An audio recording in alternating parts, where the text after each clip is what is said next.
Good morning class. आज की class में हम स्मृति मेमोरी के बारे में बात करेंगे।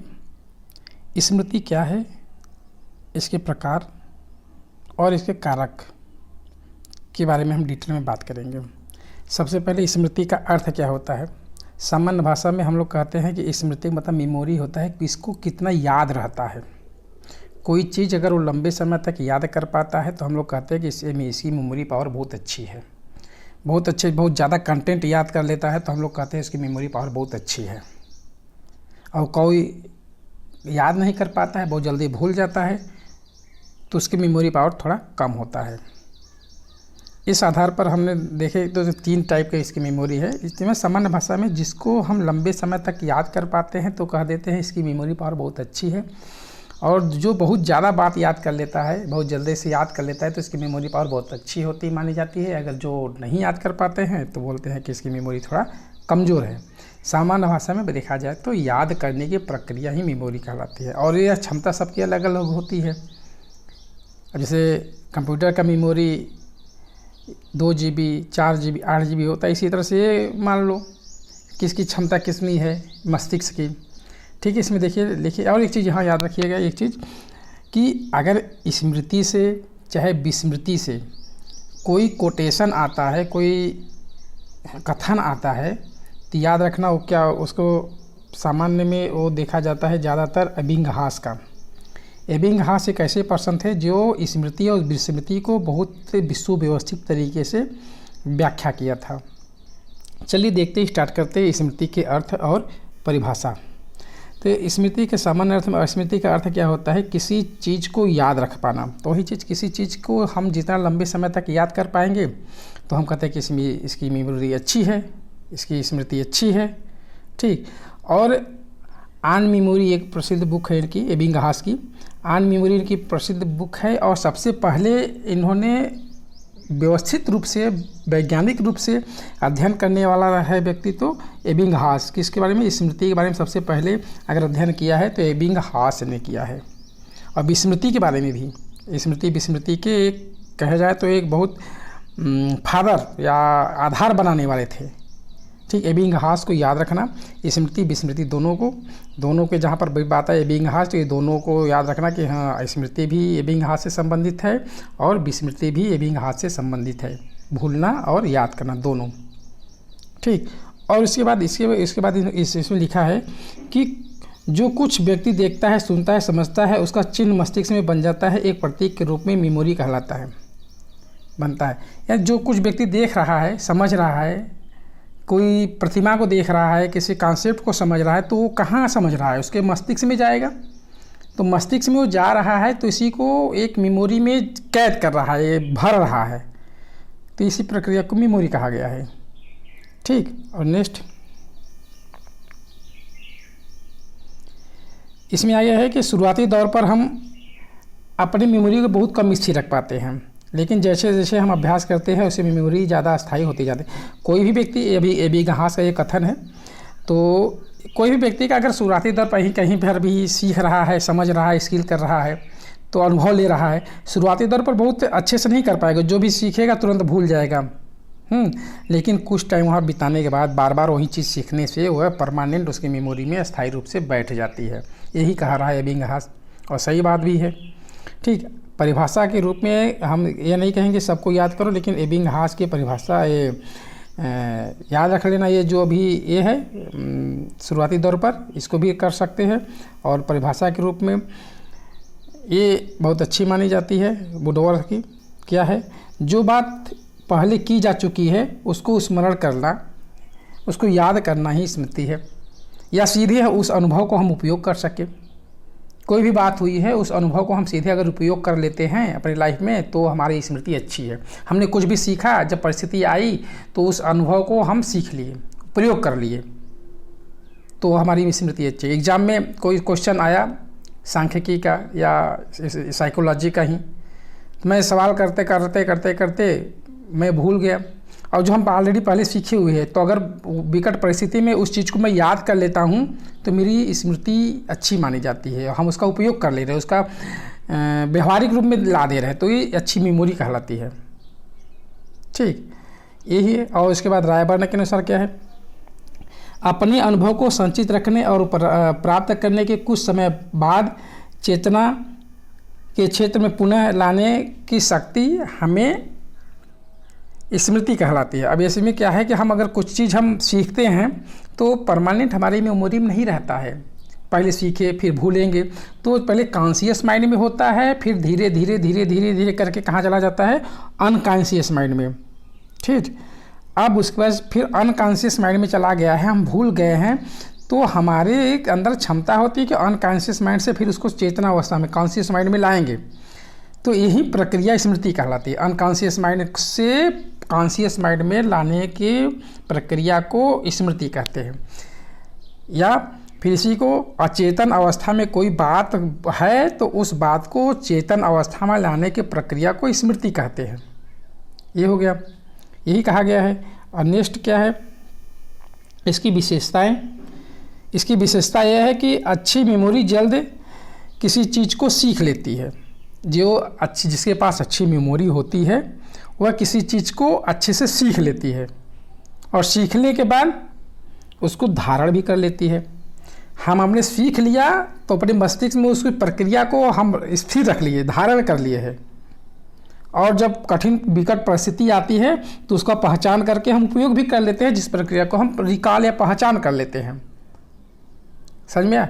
पहले हम किसी चीज़ को सीखते हैं, सीख लिए, अब उसको हम सीखने के बाद अपने मस्तिष्क में धारण कर लिए हैं। जब विकट परिस्थिति आती है तो उसका रिकॉल करके हम उसका उपयोग कर लेते हैं। और सबसे बड़ी चीज़ अनावश्यक बातों को भूलना, जो कि विकट परिस्थिति होती है, कोई दुर्घटना हो जाए, अनावश्यक बातें जो है जो हमारी लाइफ से हमारे लिए उपयोगी नहीं है, उस चीज़ को हम भूलते हैं और वो चीज़ याद रखते हैं जो हमारे लिए इम्पोर्टेंट है। ये स्मृति की बहुत बड़ी पहचान होती है।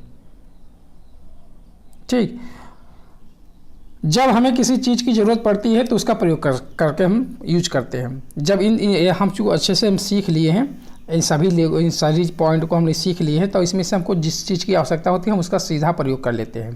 तो ये अच्छे से स्मृति होती है तो उसका प्रयोग कर पाते हैं। अगर अच्छे से स्मृति नहीं होती इसका प्रयोग नहीं कर पाते, भूल जाते हैं। ठीक, नेक्स्ट, स्मृति के प्रकार। स्मृति के प्रकार के बारे में बात करें तो स्मृति 3 प्रकार के हैं। स्मृति 3 प्रकार के कौन कौन से हैं? संवेदी स्तर, sensory motor, sensory memory. Sensory memory मतलब संवेदी स्तर का मेमोरी जो बच्चों में खास तौर से होता है। यह मेमोरी कहेंगे तो चेतन अवस्था की बात करते हैं, चेतना में रहते हैं, ये सेंस के थ्रू होता है। छोटे बच्चे किसी चीज़ को सीख रहे हैं और उस पर दिमाग डाइवर्ट हुआ कहीं और तो उसको तुरंत भूल जाते हैं, फिर दूसरी ओर चले जाते हैं और दूसरी प्रक्रिया करने लगते हैं। अब एक बच्चा रो रहा है, उसको हम लोग डाइवर्ट करते हैं किसी और फील्ड में, तो वहाँ से माइंड उसका ये मेमोरी हट करके दूसरी फील्ड में चला जाता है तो वो शांत हो जाता है। ये बच्चों में पाई जाती है। ठीक, यह बहुत ज़्यादा मन में नहीं, अस्थायी रूप से नहीं रहता है, सिर्फ 1 से 4 सेकेंड 3 सेकेंड तक रहता है। अब इसमें लिखा क्या है, इस स्मृति में हम इंद्रियों का प्रयोग करते हैं, अतीत के अनुभव को फिर याद कर सकते हैं और इसके 2 से 3 सेकेंड तक कुछ याद कर पाते हैं। यही सूचना है, मतलब वो 2-3 सेकेंड तक हम याद कर पाते हैं। जैसे रास्ते में हम चले जाते हैं कहीं से, रास्ते में आप लोग सोचो कि हाँ क्या क्या देखने को तो बहुत कुछ देखे हैं, प्रेजेंट टाइम में याद था, लेकिन हम फिर 1 घंटे के बाद पूछा जाएगा हाँ क्या क्या देखे हैं तो आप नहीं बता पाएंगे, क्योंकि उस समय आपके मन में 2 से 30 सेकेंड तक ही रहता है। अब जैसे कि घर से कॉलेज आने में आपको 10 मिनट लगा होगा मान लीजिए, तो 10 मिनट में आप क्या क्या देखे हैं एक्सप्लेन नहीं कर पाएंगे, हो ही नहीं सकता है। कोई पर्सन कहे कि हम सब कुछ कर पाएंगे, ऐसा हो ही नहीं सकता है। वही चीज़ आपको याद रहेगा जो 2-3 सेकेंड तक रहेगा, उस टाइम पर देखेंगे वो रहेगा, फिर भूलता जाएगा।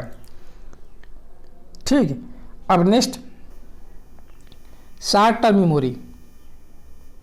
शॉर्ट टर्म मेमोरी इसे हम गोदाम कहते हैं। अब जैसे कि वो सेंसरी मेमोरी था वो ईड से संबंधित था, या ईगो से संबंधित है, दीर्घ सुपर ईगो से संबंधित, ये कंसेप्ट कर सकते हो। वो बच्चों के लिए था, मैंने ईड किससे संबंधित होता है? बच्चों से होता है। और मध्यस्थता का काम कौन कर रहा है? अल्पकालीन या शॉर्ट टर्म मेमोरी, इसे गोदाम कहते हैं। और माइंड जो यूज करते हैं, प्रेजेंट ऑफ माइंड, इसमें ही आता है। कोई बातों को किस तरह से कहा जाता है इसे यही कराता है, शॉर्ट टर्म मेमोरी कराता है।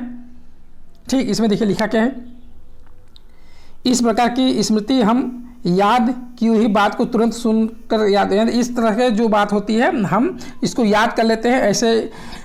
ऐसे स्मृति को हम अल्पकालीन स्मृति कहते हैं। जब कोई स्मृति को हम याद की बात होती है उसको तुरंत सुन करके हम उसको अपने माइंड में रख लेते हैं, तो इसे क्या कहते हैं, अल्पकालीन। इसका लंबे समय तक, कम से कम 30 सेकेंड तक, यानी ये आधा मिनट तक हम लोग इसको याद कर लेते हैं। अगर उसको प्रैक्टिस किया जाए तो लंबे समय तक भी याद हो जाता है, दीर्घकालीन में चला जाता है। ठीक, यह स्मृति सब बालकों में एक समान नहीं होती है। प्रेजेंट ऑफ माइंड सबका अलग अलग होता है, सब बालकों में एक समान नहीं होता है। ठीक, सबका अलग अलग होता है। वयस्कों में यह स्मृति ज़्यादा पाई जाती है। किशोरावस्था में या युवावस्था में यह मेमोरी बहुत अच्छे से पाई जाती है। सिचुएशन के आधार पर करते हैं मेमोरी। ठीक, प्रेजेंट ऑफ माइंड इसी मेमोरी को कहा जाता है। ठीक, आगे इस मेमोरी को वर्किंग मेमोरी भी कहा जाता है। वर्किंग यही काम करता है, चेतना अवस्था में यही लाता है। ठीक, इस मेमोरी को गोदाम भी कहते हैं, गोदाम की भांति यूज किया जाता है। इसमें सारा डाटा रहता है, तो अगर इसमें है तो चेतना अवस्था में आ करके वो कॉन्शियस माइंड में ले करके उसको याद कर लेता है। परिस्थिति आती है तो उसको यूज भी कर लेता है, और इसका समय 30 सेकेंड तक माना जाता है। इसमें बहुत ज़्यादा इसमें कुछ है नहीं। ठीक, अब नेक्स्ट क्या है, दीर्घकालीन मेमोरी। दीर्घकालीन मेमोरी क्या है, यह मेमोरी वयस्कों में ज़्यादा पाई जाती है। ये देखिए इसमें क्या, इस प्रकार की मेमोरी की कई बातें हम कभी भूलते नहीं हैं। ऐसा तो हो ही नहीं सकता कि हम कभी ना भूलें, हाँ, लेकिन हाँ लंबे समय तक याद रहता है। यह स्मृति बालकों के अपेक्षा वयस्कों में बहुत ज़्यादा पाए जाते हैं। यह सुपर ईगो के तरह समान होता है, हैं, यह सुपर ईगो के समान होता है। एक जटिल प्रक्रिया होता है स्मृति। आगे लिखा है, प्रक्रिया या स्मृति की प्रक्रिया जटिल है। स्मृति अथवा स्मरण की प्रक्रिया पूरा होने के 4 चरण या 4 अंग होते हैं। यानी आपको एग्जाम में यहाँ एक इम्पॉर्टेंट क्वेश्चन है, यहाँ से पूछा जाता है स्मृति के कितने चरण है, स्मृति के कितने अंग हैं। तो स्मृति के 4 अंग हैं, कौन कौन से हैं, लर्निंग, रिटेंशन, रिकॉल और पहचान। ठीक, ये 3 है। इसमें पहला क्या है, सीखना।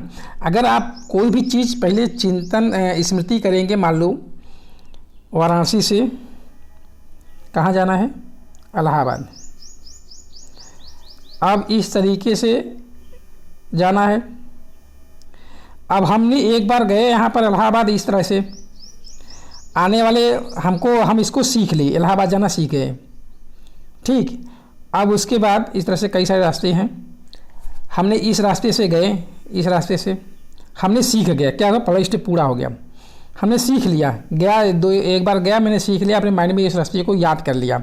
याद कर लिया मतलब धारण कर लिया अपने मस्तिष्क में कि हाँ ऐसे ऐसे हम जाएंगे।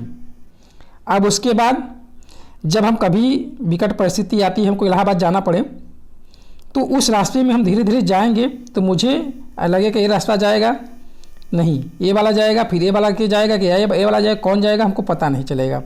अगर वह अनुभव हमको पुरानी वाली अनुभव याद आ रहा है कि नहीं यही वाला जाएगा, तो हम उसको क्या कर रहे हैं, याद कर रहे हैं। मान लो हमको मन में कि नहीं ये जाएगा, या हो सकता है ये चला जाए, तो हमको कन्फ्यूजन हो रहा है, तो वहाँ पर रिकॉल मतलब पुनः स्मरण कर रहे हैं, भैया हम उस बार कैसे गए थे। तो हमको बताएगा मस्तिष्क नहीं, हम इस तरह से, हमारे मेमोरी में इस तरह से लिखा है, इस तरह से इस मैप बना है, इस तरह से गया है। तो वही प्रक्रिया बता रहा है कि इस तरीके से मेमोरी चलती है। 3 प्रक्रिया। उसके बाद अब हम वहाँ पर बता रहे हैं कि हाँ ये जाएगा रास्ता, ये जाएगा रास्ता। अगर सही रास्ता हम चयन कर लेते हैं तो हम उसको याद करके उसकी पहचान कर लेते हैं कि हाँ यहाँ पर पुनः यहाँ पर गए, पुनः स्मरण किए, ठीक है हमें याद आ गया ऐसा, तो क्या सही याद आया है या गलत याद आया है, तो उसको हम पहचान कर लेते हैं। जैसे कि चौथी प्रक्रिया में यह है कि पहचान कर लेना का मतलब होता है कि अगर हम वहाँ तक गए हैं तो हो सकता है गलत रास्ता पकड़ ली हो या सही रास्ता पकड़े, तो सही है या गलत है इसकी पहचान करते हैं। तो फिर उसके बाद हम आगे चलते हैं। तो ये क्या है, ये चौथी प्रक्रिया है। तो प्रथम क्या थे, इसको फिर से हम सीखते हैं, इसको फिर से सीखते हैं। देखिए इसमें लिखा क्या है, सीखना। स्मृति का पहला अंग है सीखना। पहले हम सीखते हैं, याद रखना, हम पहले सीख लेते हैं। हमारे मन में जब कोई हम चीज़ सीख लेंगे तभी तो हमारे मन में आए, मस्तिष्क में आए, मेमोरी में आएगा। अगर हम सीखेंगे नहीं तो मेमोरी खाली है, अगर हम कुछ सीख लिए तो हमारी मेमोरी में आ गया। पहला स्टेप क्या होगा? सीखना। हम जिस चीज़ को याद करना चाहते हैं हम पहले उस चीज़ को सीखते हैं। अगर हम कोई चीज़ याद करना है पहले सीखेंगे तभी तो हमारे माइंड में आएगा, तो पहला स्टेप होगा हम सीख लिए, कोई प्रॉब्लम नहीं। जब सीख लिए हैं तो कितना सीखे, कितनी मात्रा में सीखे हैं, इसको अपने मस्तिष्क में क्या करें? रिटेंशन करेंगे, धारण करेंगे, स्थापित करेंगे। ये क्या है? स्मृति की दूसरा अंग है धारण, अथवा सीखी हुई बातों को मस्तिष्क में स्थापित करना, संचित करना, एकत्रित करना, धारण कर लेना, रिटेंशन करना। ठीक, अब वो धारण करके हमने ये दो प्रक्रिया हमने बताया, दो कि ये क्या किया हमने, सीख किया, हमारे मस्तिष्क में है। अब फिर विकट परिस्थिति आती है कि समाधान करने के लिए, तो वैसी समस्या आती है तो हमें क्या करेंगे? इस समस्या का समाधान मैं पिछली बार किया था, मन में आएगा कि मैं यहाँ तो आया हूँ, इस गली में आया हूँ, इस समस्या का इस क्वेश्चन का आंसर मैं लगाया हूँ, मैं पढ़ा था भूल गया। वो क्या करेंगे? एग्जाम में कोई क्वेश्चन आ गया तो आप कहें मैं पढ़ा था लेकिन प्रेजेंट टाइम में नहीं आ रहा है, वो आपने धारण किया था लेकिन अच्छे से धारण नहीं हो पाया है। अगर अच्छे से धारण हो पाएगा तो क्या करेंगे? उस प्रक्रिया को पुनः रिकॉल करेंगे, पुनः स्मरण करेंगे, पुनः याद करेंगे। ठीक, तो स्मृति का तीसरा अंग क्या होता है? पुनः स्मरण करना, असीखी हुई बात को अचेतन अवस्था से पुनः चेतना अवस्था में लाना, फिर याद हो गया। ठीक, यह 3 चरण है और एक चौथा चरण क्या है? उसका पहचान करना। पहचान क्या है? यह चौथी चरण होता है। इसके अगर हम इसको रिकॉल कर ले रहे हैं, रिकॉल करेंगे 2 3 4 ऑप्शन आ जाएंगे, तो इसमें सही कौन सा ये होगा कि ये होगा, तो इसे सही ऑप्शन का हम चयन करके उसकी पहचान कर लेते हैं। ठीक है, देखिए इस पहचान में क्या है? पहचान में कि स्मृति की चौथी अंग है पहचान, फिर याद आने वाली बात को गलत है या सही है इसका निर्णय हम ले सकते हैं। हम सही सवाल लगाए हैं या गलत लगाए हैं इसकी पहचान हम कर लेते हैं। रिकॉग्निशन होता है पहचान। ठीक, इतना हुआ। नेक्स्ट टॉपिक है आपका स्मृति को प्रभावित करने वाले कारक। स्मृति को बहुत सारे ऐसे तत्व हैं जो प्रभावित करते हैं। ठीक, जैसे शारीरिक और